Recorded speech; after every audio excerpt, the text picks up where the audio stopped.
With the iOS 26.2 update, Apple added a Flash for Alerts accessibility feature. We can activate this from the audio and visual section of accessibility settings.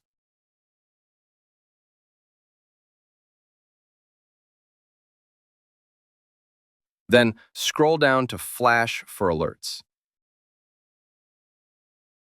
Use this toggle to activate the feature. Below, we can choose to have the camera flash on the back of the device go off, the display of the iPhone to flash to max brightness, or both of those. I'll set this to both. Below, we can choose to have the Flash for Alerts feature go off even when the iPhone is unlocked, which I would guess most users won't want.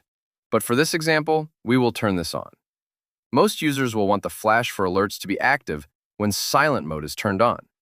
This can be a good alternative to audio or vibration alerts.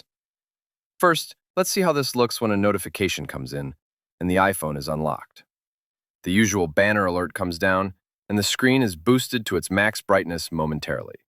I was anticipating the entire screen flashing to bright white, but instead, it only boosts the display brightness as the alert comes in. You'll also notice the flash on the back of the iPhone goes off several times. Next, let's see how this works when the iPhone is locked. In this case, the display is off, and when the alert comes in, the display again is boosted to full brightness, and the rear flash fires. Finally, let's see how this looks when the iPhone is lying face down and an alert comes in.